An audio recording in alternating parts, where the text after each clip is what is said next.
ऐसा साल में अनेक पूर्णिमाएं आती है, तो उन सारे पूर्णिमाओं में सबसे महत्वपूर्ण पूर्णिमा के रूप में ये शरद पूर्णिमा जाना जाता है, क्योंकि इतना विशेष पूर्णिमा है कि भगवान ने इसी पूर्णिमा को चुना है अपने महारास संपन्न करने के लिए। इस महारास के विषय में कहा जाता है, जो जो ज्वल राशा सर्व राश सार, सारे रसों का सारे बिल्कुल सार है, यह सर्वोत्कृष्ट प्रकार की लीला है माधुर्य रस के अंतर्गत की।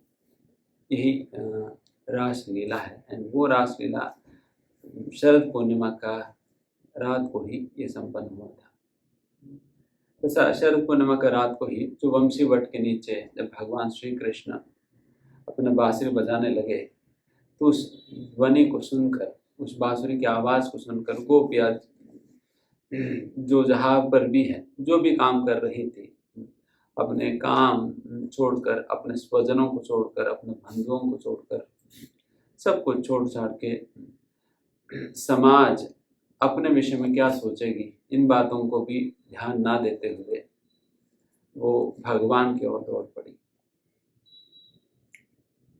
क्योंकि इतना आसान नहीं है इस प्रकार की स्थिति में, या उस समय पर जिस समय की ये लीला है, उस समय पर इस प्रकार से एक स्त्री को अपने घर से निकलना रात्रि के समय, क्योंकि उस समय जब ये बांसुरी की आवाज़ उन्हें सुनाई पड़ रहा था, उस समय कोई कोई गोपी जो है अपने बच्चों को दूध पिला रही थी, स्तनपान करा रही थी, कोई कोई अपना पति को खाना परोस रही थी, कोई श्रृंगार कर रही थी। तो इस प्रकार से जो जिस अवस्था में भी थी, उस अवस्था में उस काम को वही का वही छोड़कर, अपने बच्चों को वही छोड़कर, अपने पति को उसी स्थान पे छोड़कर, अपने श्रृंगार को वैसे ही छोड़कर, इतने तल्लीन थी भगवान के स्मरण में बांसुरी की आवाज़ सुनने पे, कि तुरंत उसी अवस्था में वो निकल पड़ी। हालांकि अपने कई सारे मित्रजन या बंधु, पति, अपने परिवार के जन, सभी लोगों ने कितने भी रोकने का प्रयास करे, फिर भी वो रोक नहीं पाए, बल्कि वहाँ से निकल गई सारे गोपियाँ। एंड कोई कोई गोपी को तो वो लोग रोक पाए, बट वो गोपियाँ तो वही का वही अपना देह त्याग कर लिए थे। एंड बाकी जो निकल चुकी है वो तो पहुंची है वंशी वट पर, जहाँ पर भगवान बांसुरी बजा रहे थे। इतना जैसा गोपी गीत के अंतर्गत ये बात पुनस्मरण करते हैं गोपियाँ, पतिसुतान वया भातृबांधवान, अपने पति को सुतान मतलब अपने पुत्रों को, भ्रातृ को, बांधवान को, मित्रों को, सभी लोगों को छोड़कर आई। वैसे उस समय पर एक स्त्री को इस प्रकार रात्रि के समय इस प्रकार से पति को, सभी परिवार को छोड़कर निकलना बहुत ही निंदास्पद बात है, बहुत ही निंदास्पद बात है। तो फिर भी समाज का भी इस प्रकार के निंदनीय वचनों को भी ध्यान ना देते हुए सारा गोपियाँ निकल पड़ी, केवल भगवान के प्रति आकर्षित होकर भगवान का सांगत्य प्राप्त करने के लिए वो निकल पड़ी। जब वंशी वट पर भगवान के पास पहुंची, जिस स्थान पर भगवान अपने बांसुरी बजा रहे थे, उस स्थान पर जब पहुंची तब भगवान ने उनसे कहने लगे कि आप लोग इस स्थान पर आए ही क्यों? इस प्रकार से एक स्त्री के लिए बिल्कुल उचित नहीं है इस स्थान पर पहुंचना। स्थान पर इस प्रकार से पहुंचने एक स्त्री के लिए तो उचित नहीं है। करके भगवान उनसे कहने लगे थे, कहते हैं कि कितव योषिता यस्जन निशि, कौन सा ऐसा स्त्री है, कौन सा ऐसा व्यक्ति है जो स्त्री इस निशि मतलब रात्रि के समय जो उनके पास आती है तो उनको कौन त्यागता है। तो उस प्रकार से यहाँ पर गोपियाँ गोपी गीत के अंतर्गत स्मरण भी करती है। बट फिर भी भगवान ने कहा कि देखो, आप लोग क्यों इस प्रकार से अपने अपने परिवार को छोड़कर समाज की निंदास्पद बातों को भी परवाह ना देते हुए आप लोग इस प्रकार से आना ही बहुत बड़ा गलती है। आप लोगों को इस प्रकार से आना नहीं चाहिए, आप लोग वापस चले जाइए। भगवान कह रहे थे उन्हें वापस चले जाने के लिए। देखिए, इस स्थिति में भी भगवान गोपियों को परीक्षा ही ले रहे थे।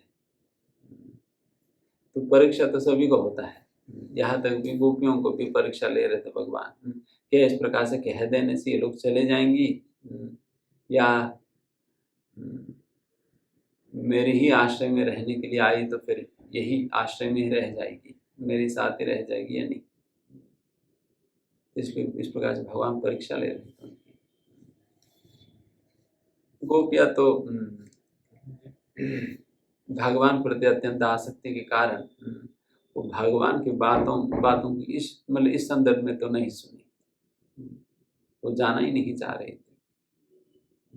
भगवान कह रहे थे चले जाओ, आपको यहाँ आना ही नहीं चाहिए, आप लोग चले जाओ, बट वो लोग तो जाना नहीं चाह रही थी, वही का वही रुक गई। फिर उसके बाद ही ये महाराज संपन्न होता है उस रात्रि का समय।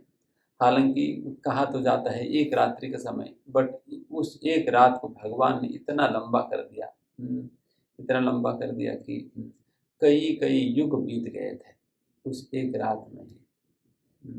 कई कई युग तक चलता रहा ये महाराज, बिकॉज भगवान के हाथ में है किसको कितना बड़ा करना है, किसे कितना छोटा करना है। तो उसी एक रात को ही भगवान ने इतना लंबा कर दिया। सारे देवी देवता सभी लोग तरस रहे थे उस महाराज को देखने के लिए। यहाँ तक भी लक्ष्मी देवी भी चाह रही थी, जब उन्होंने भी सुना इस महाराज के विषय में, लक्ष्मी देवी भी चाह रही थी कि उस महाराज में प्रवेश करे, वे भी भगवान श्री कृष्ण के साथ संग में नाचने का अवसर प्राप्त करें। यहाँ तक भी शिव जी भी चाह रहे थे। इस प्रकार से वो सभी देख भी रहे थे, शिव जी तो चाह रहे थे कि उस महाराज के अंतर्गत जाएं, एंड लक्ष्मी जी भी चाह रही थी। जब लक्ष्मी जी ने लक्ष्मी जब चाह रही थी, बट वो तैयार नहीं थी अपने पद को या अपने मान को छोड़ने के लिए। लक्ष्मी की जो पद है उस पद को छोड़कर गोपियों के अनुगत्य होकर गोपी के वेश पहनकर गोपी की तरह उस रासलीला में प्रवेश करने के लिए तैयार नहीं थी, इसलिए उन्हें लक्ष्मी जी को भी प्रवेश नहीं मिल पाई। इसलिए तब से आज तक भी लक्ष्मी जी बेल वन में तपस्या करती है ताकि उन्हें एक न एक दिन इस प्रकार से रासलीला के अंतर्गत प्रवेश मिल सके। बट क्या करे, इस प्रकार से रासलीला के अंतर्गत प्रवेश तपस्या करने से तो नहीं मिलने वाली है, केवल और केवल गोपियों का अनुगत्य करने से ही प्राप्त होगी, जिसके विषय में श्री चैतन्य महाप्रभु कहते हैं रम्या काचिद उपासना व्रजवद वर्गेन या कल्पिता। जब तक इन गोपियों का अनुगत्य करके गोपियों की तरह भगवान श्री कृष्ण की उपासना भक्ति सेवा प्रेम नहीं किया जाता है, तब तक जो है किसी को भी इस महाराज के अंतर्गत प्रवेश नहीं होगी। यहाँ तक भी लक्ष्मी जी को भी प्रवेश नहीं हो पाई। एंड उसी प्रकार जब शिव जी भी चाहा इस महाराज के अंतर्गत प्रवेश करना, तब शिव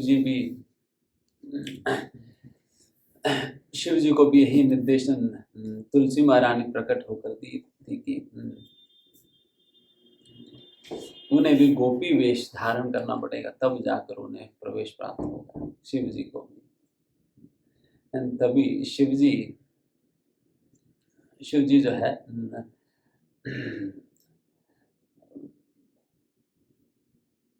वो भी वहाँ पर जो मान सरोवर है, जो बांदीर वन के पास मान सरोवर, उस मान सरोवर के अंतर्गत नहाने गए शिव जी। एंड फिर नहाने के बाद जब निकले तब गोपी की वेश में निकले थे। एंड तभी मान सरोवर धाम में ही, वहाँ पर उसी सरोवर में ही शिव जी गोपीश्वर बन गए थे। एंड इस प्रकार से गोपी वेश प्राप्त करने के उपरांत शिव जी को उस महाराज के अंतर्गत जाने का प्रवेश प्राप्त हुई, नहीं तो फिर नहीं मिलने वाला था। प्रवेश करने के बाद भी गोपियों जो रास के अंतर्गत प्रवेश करा, फिर उसके उपरांत गोपियों को लगने लगा कि ये कौन सा गोपी है, नया गोपी कहाँ से आई है। तो पूछताछ करने लगी, आप कौन हो, कहाँ से है, तुम्हारे माता पिता कौन है, क्या है इत्यादि। कह नहीं पा रही थी, गोपेश्वर महादेव के रूप में कह नहीं पा रही।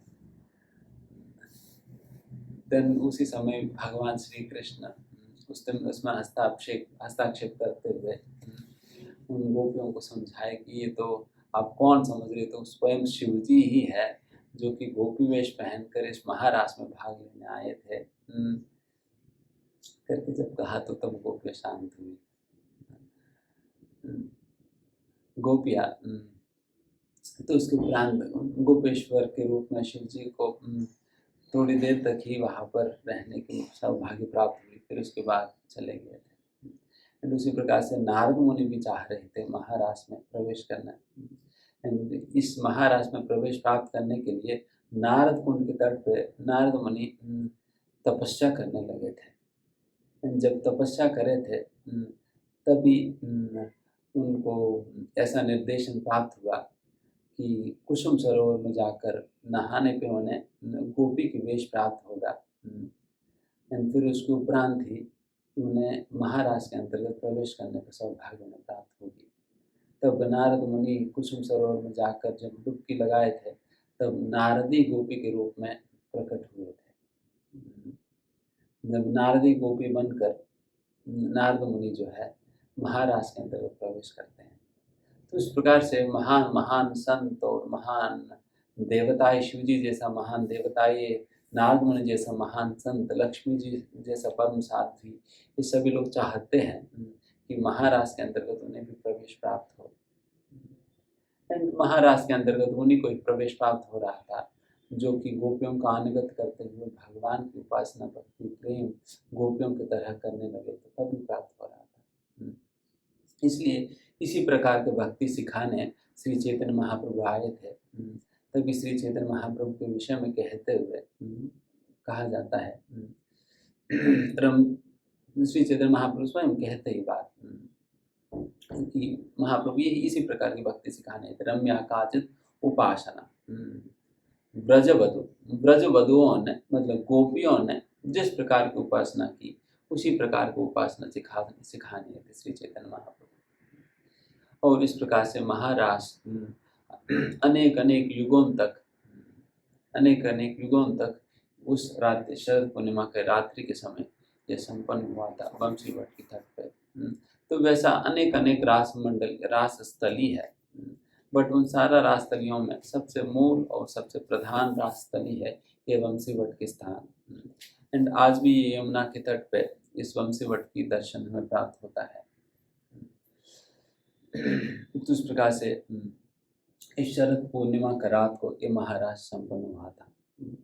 एंड ये रास लीला वैसा कई लोगों को ये समझ नहीं आता है रास लीला क्या होता है।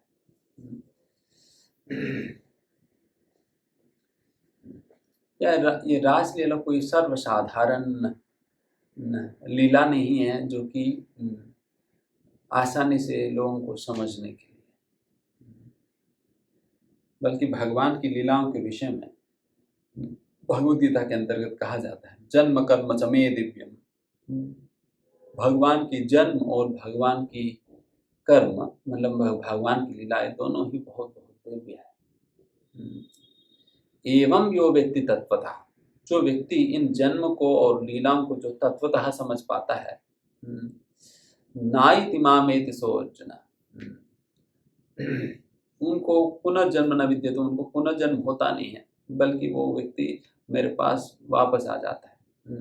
इसका मतलब जिसने भी इन लीलाओं को समझ पाया तो भगवत धाम जाने के योग्य बन गया, या अन्य वचनों में कहा जाए जो भगवत धाम जाने के लिए योग्य बन पा रहे हैं तो वही लोगों को भगवान की लीलाएं समझ पाएंगे। अन्यथा ये कोई सर्वसाधारण लोग समझने की कोई बात ही नहीं है।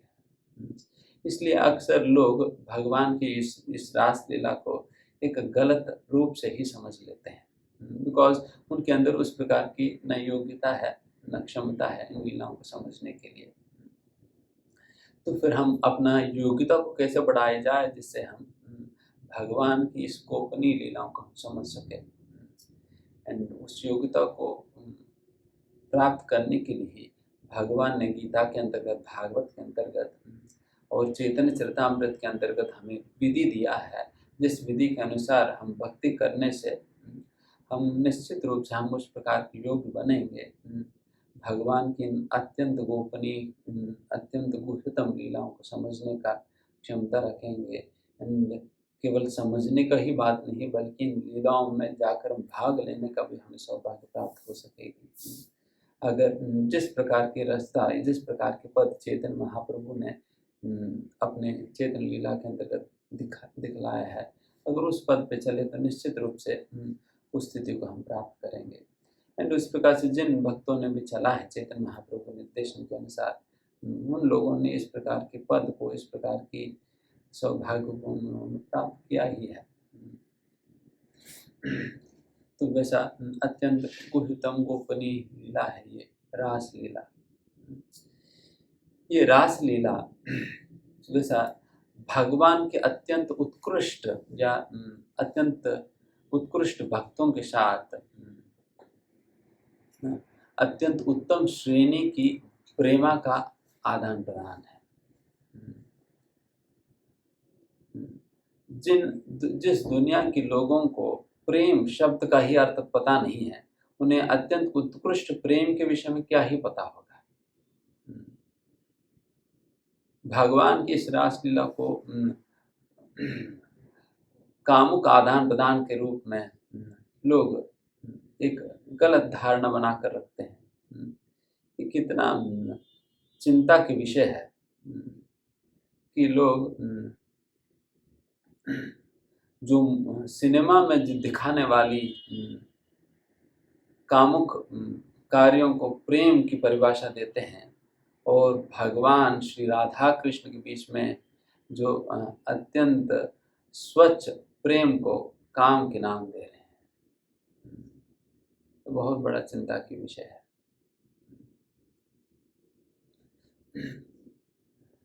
निश्चित रूप से जिनकी आंखें, जिनकी दृष्टि काम से भरा हुआ है, उन्हें तो हर जगह काम ही दिखाई पड़ता है, हर जगह पर उन्हें काम ही दिखाई पड़ता है।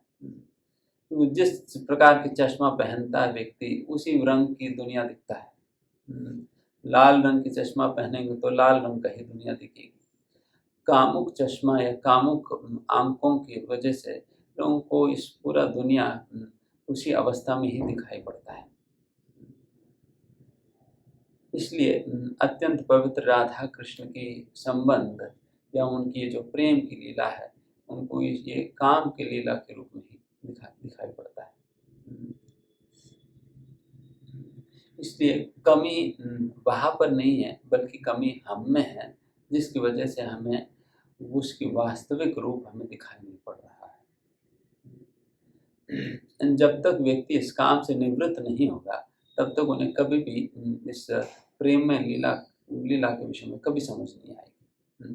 जैसा काम और प्रेम के विषय में चैतन्य चरितामृत में इस प्रकार से समझाया जाता है कि आत्मेंद्रिय प्रीति वांछा तारे बोली काम, जो केवल अपने इंद्रियों को संतुष्ट करना चाहता है, उस प्रकार की आदान प्रदान को काम कहा जाता है। एंड कृष्णेन्द्रिय प्रीति वांछा धरे प्रेमना, जब भगवान श्री कृष्ण की इंद्रियों को संतुष्ट करने के एकमात्र इच्छा के साथ आदान प्रदान किया जाता है, उस प्रकार के आदान प्रदान वो प्रेम के वश में हो रही है।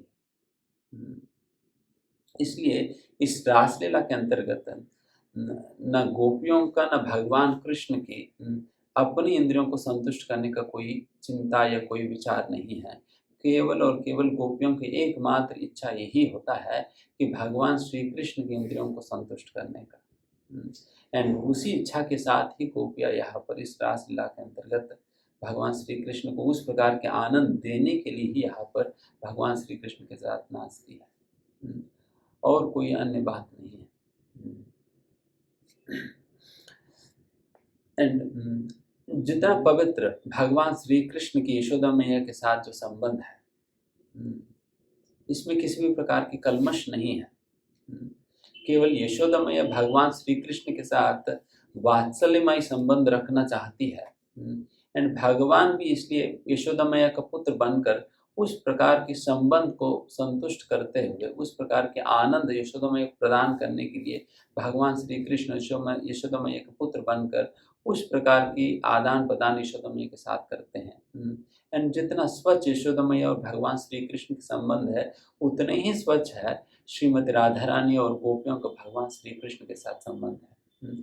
और ऐसा नहीं कि सारा गोपियां भगवान श्री कृष्ण के साथ इसी प्रकार का संबंध चाह रही है। कई गोपियां है जो जो भगवान श्री कृष्ण के साथ अपना वात्सल्यमय संबंध ही रखना चाहती है, तो भगवान श्री कृष्ण उनका पुत्र संतान के रूप में ही उनके साथ उसी प्रकार का व्यवहार करते थे। यहाँ तक भी जब गाय भी चाहती थी कि भगवान श्री कृष्ण जैसा संतान उनका भी हो, भगवान कृष्ण उनके साथ भी उसी प्रकार का आदान प्रदान करते थे। यहाँ तक भी भगवान श्री कृष्ण जो है गायों का स्तनपान सीधा अपने मुंह से करते थे, ताकि उनको उस प्रकार के आस्वादन करा सके। सीधा अपना मुंह लगाकर पीते थे गाय के स्तनों से, क्योंकि गाय चाहती थी कि उस प्रकार के संबंध उनका रहे भगवान के साथ। इसलिए गायों को भगवान ने वंचित नहीं किया, बल्कि गायों को भी उस प्रकार के आस्वादन किया। एंड उसी संदर्भ उसी प्रकार से ही कई गोपियां भगवान के साथ भगवान को अपना प्रियतम मानते थे। एंड जब जिन गोपियों ने भगवान को अपने प्रियतम माना, तो भगवान भी उनका प्रियतम के रूप में ही उनके साथ आदान प्रदान करने लगे। तो गोपियों ने चाहा, इसलिए उन गोपियों ने चाहा जिन गोपियों ने चाहा भगवान के साथ इस प्रकार के प्रियतम का संबंध रखना, तो उन गोपियों के साथ भगवान उसी प्रकार से व्यवहार किए थे, ताकि उनकी भावनाओं को संतुष्ट कर सके।